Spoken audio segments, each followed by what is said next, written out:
Hello दोस्तों, नमस्कार, जय हिंद। मैं अरविंद सिसोदिया एक बार पुनः आप सभी का हार्दिक स्वागत करता हूं सत्यगति डिफेंस एकेडमी के ऑनलाइन प्लेटफॉर्म पर।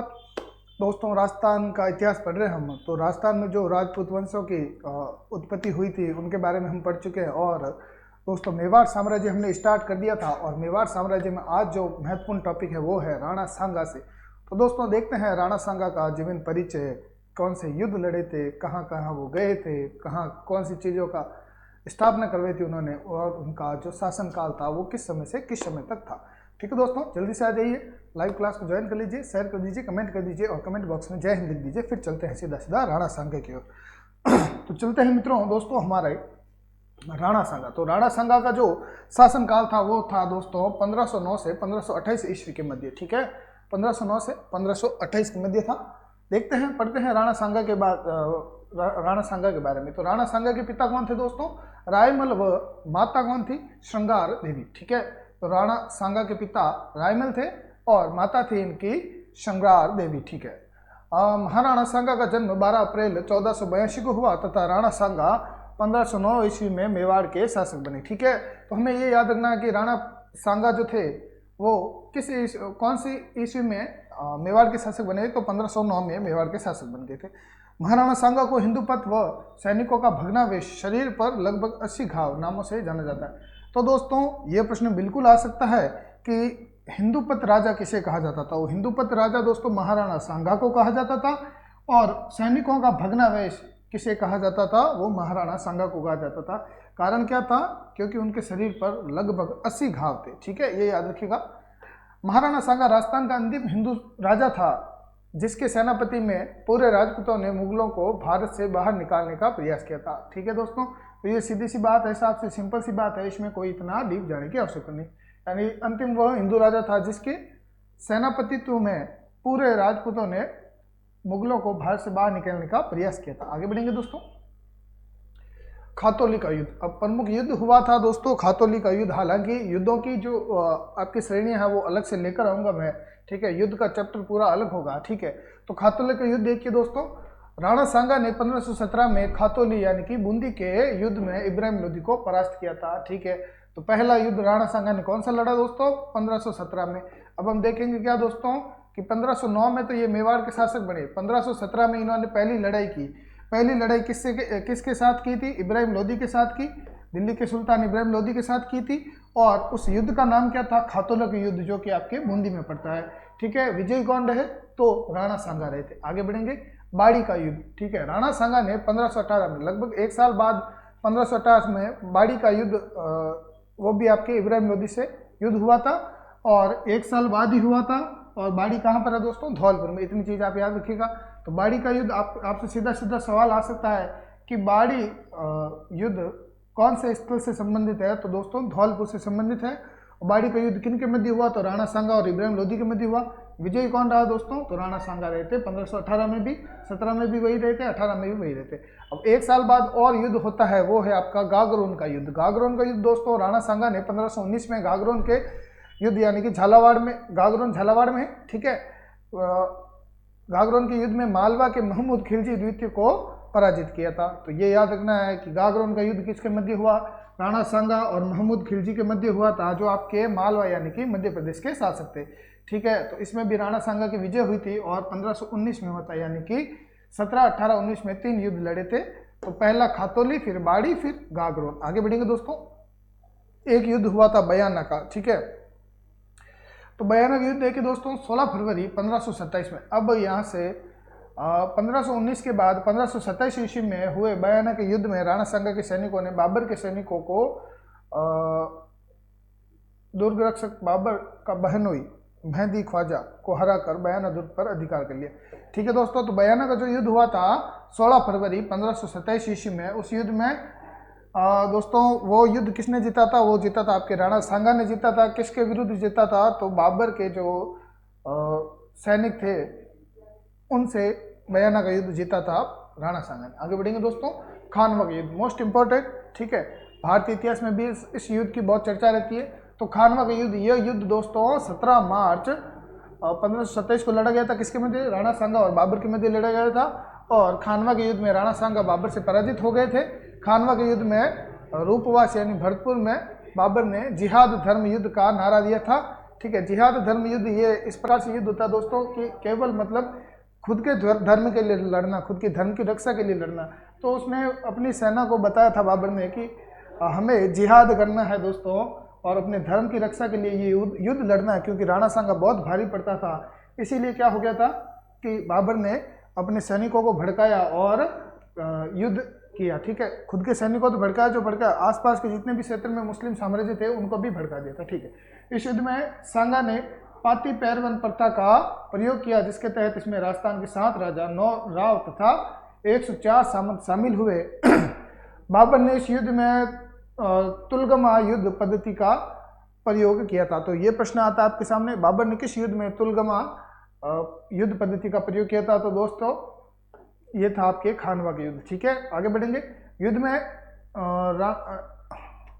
जिसमें उसकी सेना के पास तोपें एवं बंदूकें थी। किसकी सेना के पास? तो बाबर की सेना के पास तोपें और बंदूकें थी। युद्ध में राणा सांगा के सिर पर एक तीर लगा, जिससे राणा सांगा घायल हो गए थे। उन्होंने अपना राज चिन्ह एवं हाथी सादड़ी के झाला अज्जा को दे दिए एवं युद्ध का मैदान छोड़कर बसवा गांव यानी कि दौसा पहुंच गए। ठीक है, तो खानवा के युद्ध में इनके सिर पर एक तीर लग गया था राणा सांगा के, जिससे वो घायल हो गए और बसवा ग्राम में पहुंच गए। आगे बढ़ेंगे।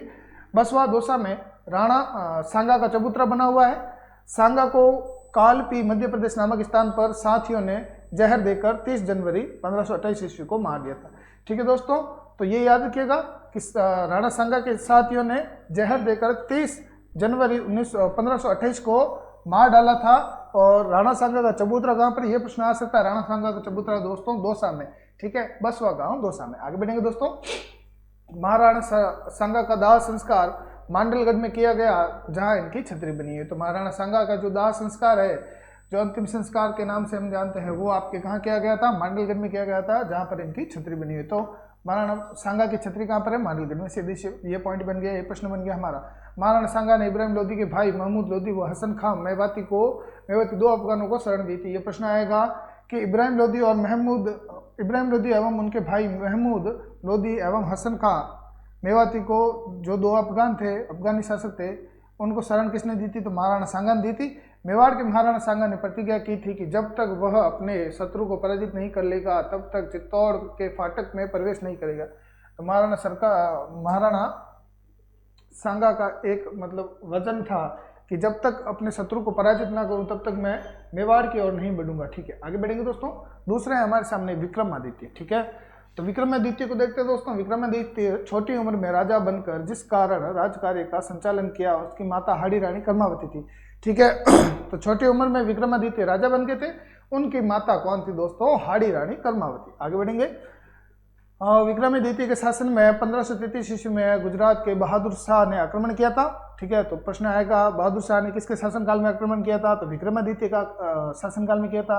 लेकिन हाड़ी रानी कर्मावती ने संधि कर ली थी, जिससे बहादुर शाह वापस चला गया था। ठीक है, तो हाड़ी रानी ने क्या की थी? संधि कर ली थी गुजरात के शासक से, और ये आक्रमण टाल दिया गया था। ठीक है, विक्रमादित्य के शासनकाल में 1534 ईस्वी में गुजरात के बहादुर शाह ने फिर से आक्रमण किया। हाड़ी रानी कर्मावती ने बादशाह हुमायूं से सहायता लेने के लिए राखी भेजी थी, लेकिन हुमायूं की समय पर मदद न करने के कारण विक्रमादित्य व उदय सिंह को ननिहाल बूंदी भेज दिया गया था। हाड़ी रानी कर्मावती ने दुर्ग की जिम्मेदारी किसे सौंप दी? देवलिया के बाघ सिंह को सौंप दी। देवलिया प्रतापगढ़ के आपके रावत बाघ सिंह के नेतृत्व में सैनिकों ने युद्ध किया, वो लड़ते हुए मारे गए, जिसे हम केसरिया कहते हैं। तथा महारानी आपके हाड़ी रानी कर्मावती ने 1200 महिलाओं के साथ जौहर किया था। यह चित्तौड़गढ़ का दूसरा शाखा था। चित्तौड़गढ़ का ये दूसरा शाखा था, इससे पहला रतन सिंह वाला शाखा थी। आगे बढ़ेंगे। तो पृथ्वीराज सिसोदिया। ठीक है, पृथ्वीराज सिसोदिया की दासी पुतल दे के पुत्र बनवीर ने विक्रमादित्य की 1536 ईस्वी को हत्या कर दी थी, लेकिन उदय सिंह को स्वामी भक्ता पन्नाधाय ने अपने पुत्र चंदन का बलिदान देकर बचा लिया था। उदय सिंह को किसने बचाया था दोस्तों? पन्नाधाय ने बचाया था, ये याद रखिएगा। और बढ़ेंगे।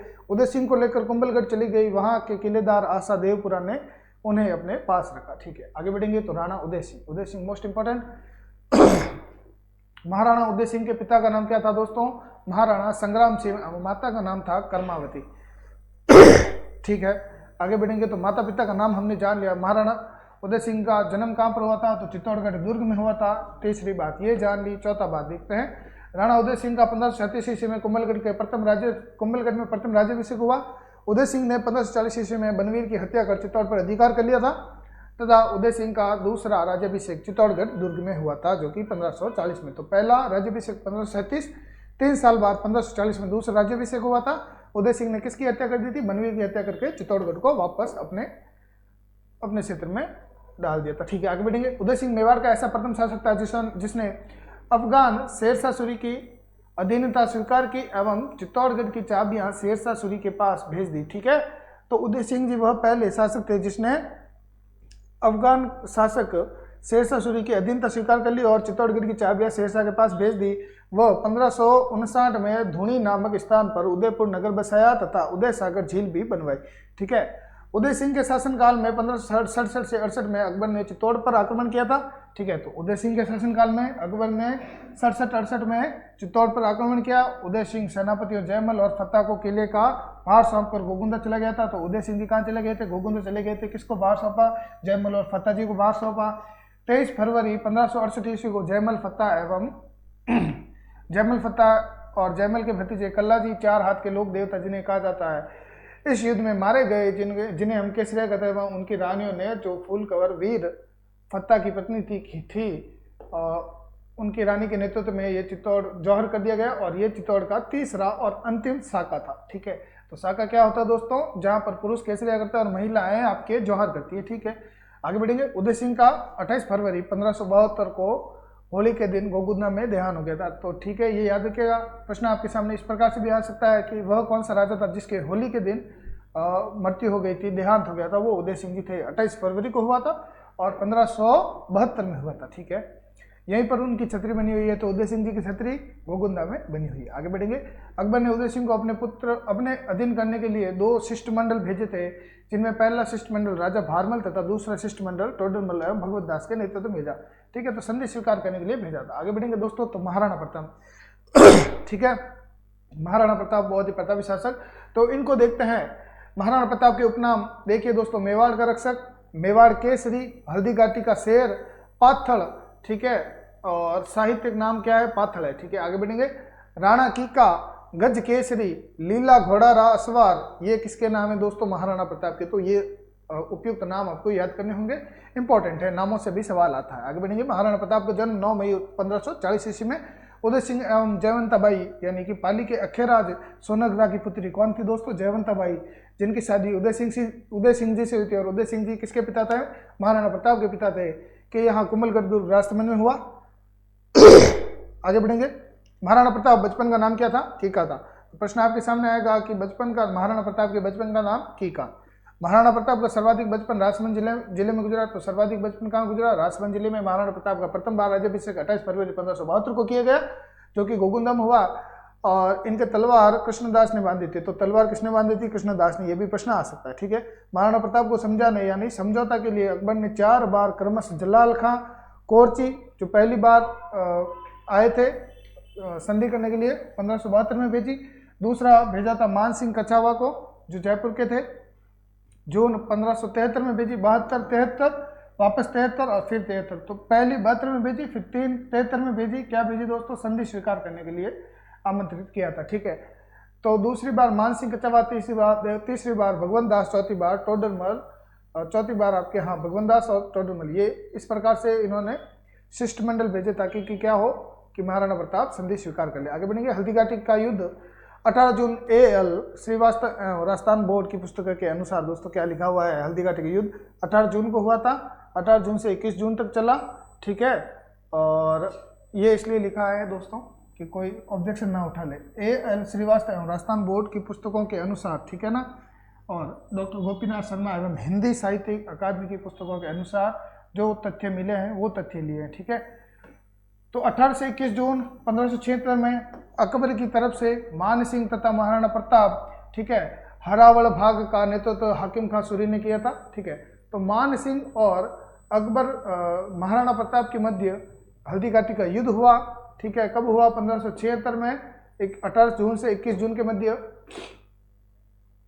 लेकिन वे प्रताप को इनमें प्रताप की पराजय हुई, लेकिन वे प्रताप को बंदी नहीं बना सके। हल्दी घाटी के युद्ध में मुगलों और महाराणाओं के सैनिकों के साथ साथ दोनों पक्षों में लूणा, राम प्रसाद, गजराज, गजमुक्त हाथियों के अनुसार वीरता दिखाई थी। ठीक है, तो लूणा, राम प्रसाद, गजराज, गजमुख ये हाथी थे। इन्होंने दोनों पक्षों के साथ वीरता दिखाई सैनिकों ने। ठीक है, युद्ध में महाराणा प्रताप घायल होने के कारण राज चिन्ह झाला बिंदा मन्ना को धारण करवा कर युद्ध भूमि से बाहर बलीचा चले गए थे।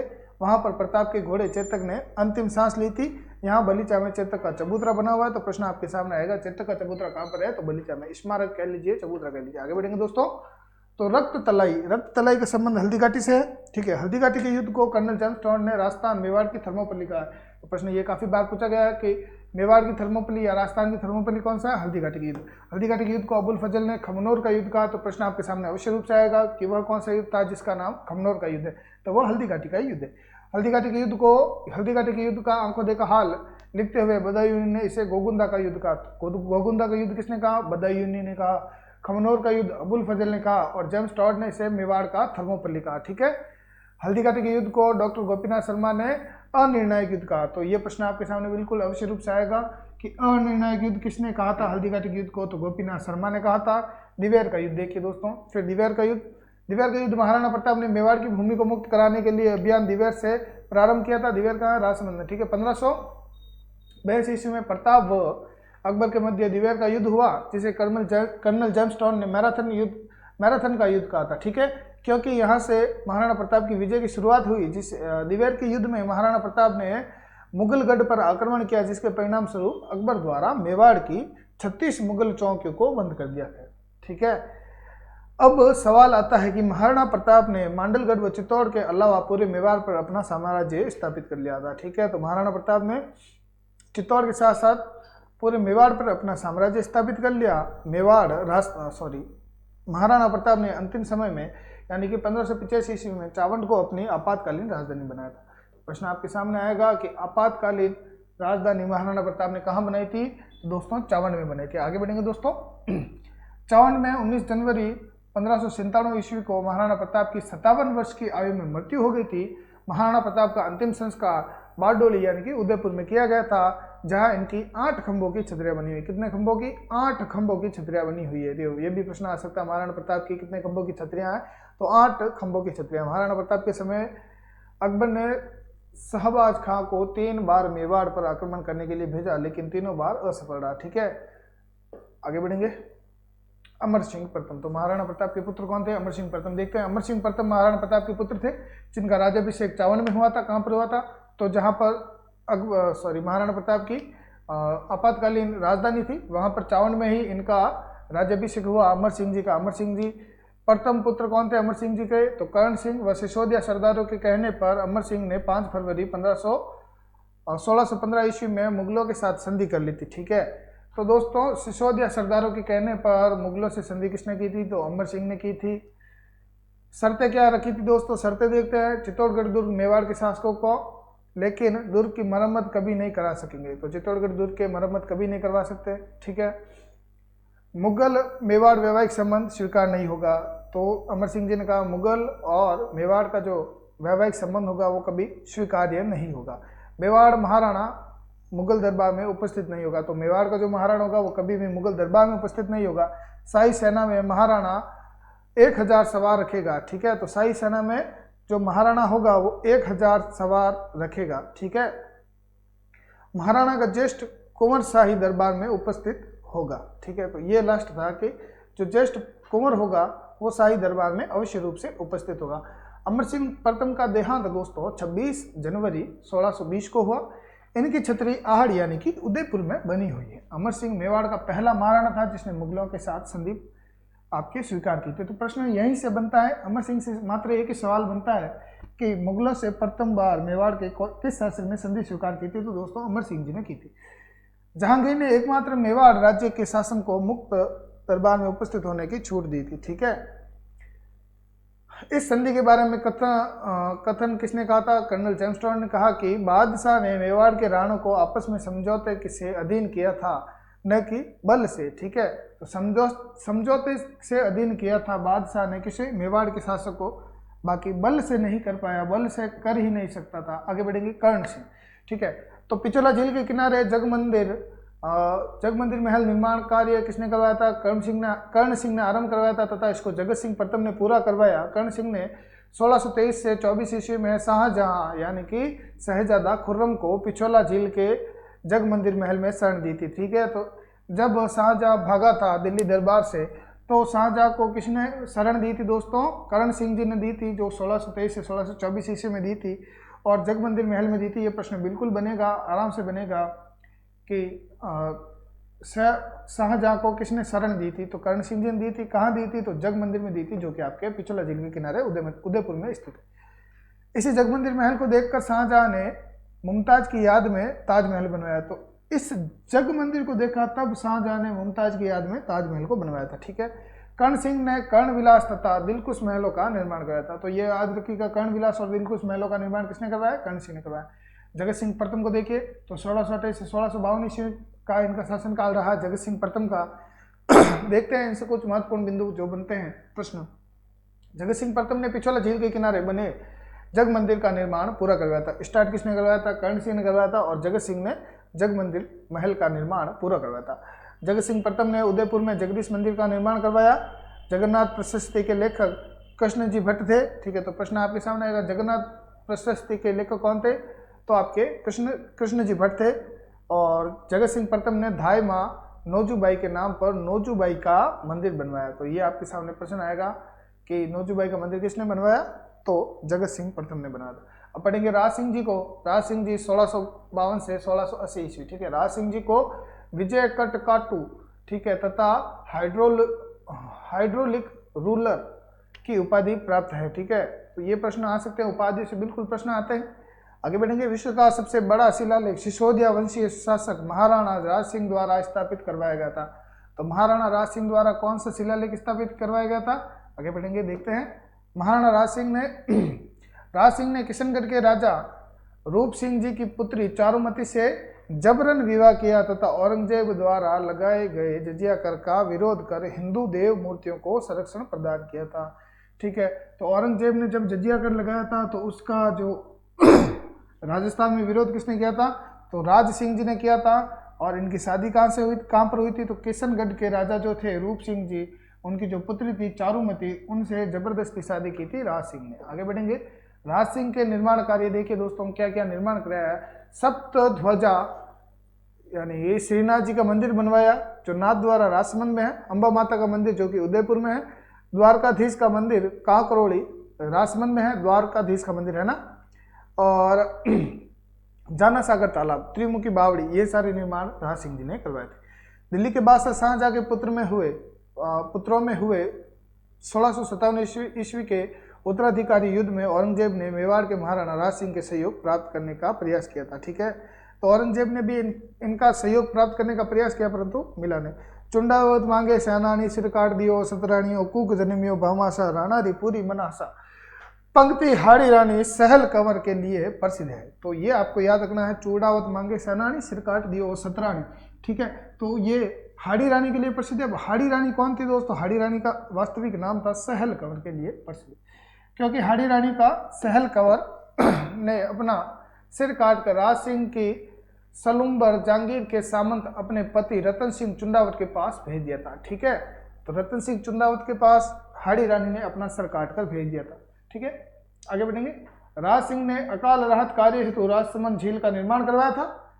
इस राजसमंद ये क्या करते थे राजा दोस्तों, जब अकाल पड़ता था तो किसी के पास कार्य नहीं होता था किसानों के पास, तो फिर निर्माण करवाते, किले बनवाते, दुर्ग बनाते या फिर झीलों का निर्माण करवाते। तो इन्होंने झीलों का निर्माण करवाया था। ठीक है, अब इस राजसमंद झील की उत्तरी भाग पर 9 चौकियां बनी हुई है जिसे हम पाड़ कहते हैं, चौकियों को पाड़ कहते हैं। 9 चौकी पाड़ पर 25 शिलालेख वाली राज प्रशस्ति, जो विश्व की सबसे बड़ी प्रशस्ति कौन सी है? 25 शिलालेखों वाली राज प्रशस्ति। इसके लेखक और रचनाकार कौन थे? रणछोड़ दास भट्ट तेलंग। ठीक है, थे। यह राज प्रशस्ति विश्व की सबसे बड़ी प्रशस्ति है। तो बिल्कुल आप यहाँ से सवाल बन सकता है। फिर देखते हैं जय सिंह जी को। जय सिंह 1680 से 1691 ईस्वी तक इनका समय रहा था। इस समय अंग्रेज आपके प्रवेश कर चुके थे भारत में। देखते हैं जय सिंह ने जयसमंद झील का निर्माण किया। तो राज सिंह ने राजसमंद का, जय सिंह ने जयसमंद झील का। जिस पर 7 टापू है। सबसे बड़ा टापू बाबा का मगरा है और छोटा टापू है पाइरे, पाइरे या पाइरी, ठीक है, पाइरी भी लिखा हुआ आ सकता है, पाइरे भी लिखा हुआ आ सकता है। तो जय सिंह जी और राज सिंह जी में यही अंतर है, उन्होंने राजसमंद झील का और इन्होंने जयसमंद झील का निर्माण कराया। अमर सिंह द्वितीय को देखिए 1691 से 1710 ईस्वी तक।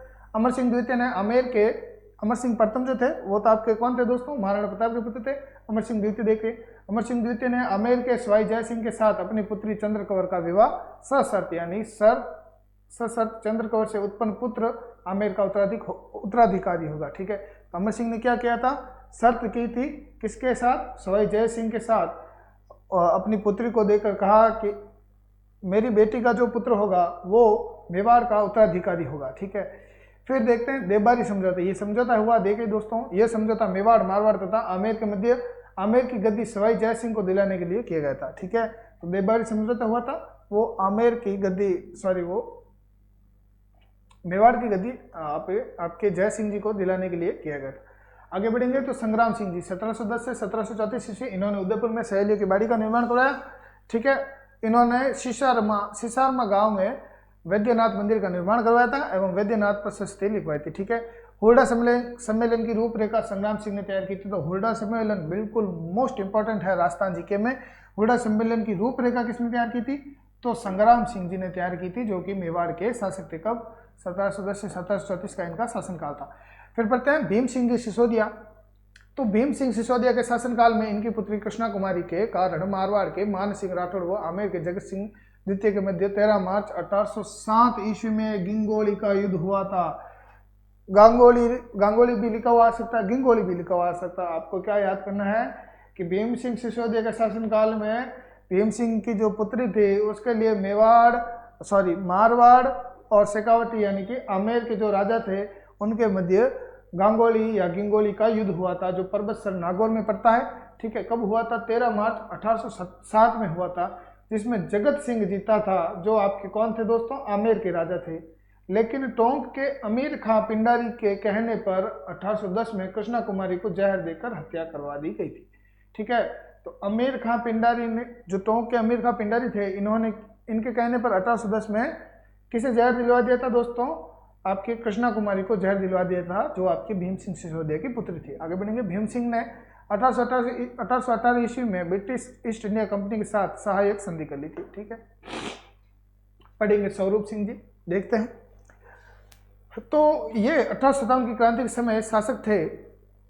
इन्होंने अंग्रेजों का साथ दिया था। इन्होंने स्वरूपशाही सिक्कों का प्रचलन प्रारंभ किया था। इन्होंने 1853 में डाकन प्रथा पर रोक लगाई थी। तो प्रश्न आपके सामने आएगा, वह मेवाड़ का कौन सा राजा था जिसने डाकन प्रथा पर रोक लगाई थी, तो स्वरूप सिंह जी थे। इनकी पासवान रानी अंजाबाई सती हुई थी, जो कि सती का अंतिम प्रमाण मिलता है। तो अंतिम सती प्रथा का प्रमाण कहाँ से मिलता है, तो अंजाबाई से मिलता है, जो इनकी पत्नी थी, किसकी, स्वरूप सिंह जी की, ठीक है।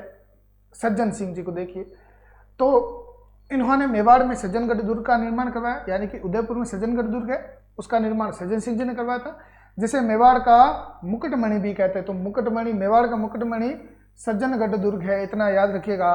इन्होंने सामाजिक सुधार सभा देश हितैषिणी सभा का गठन किया था।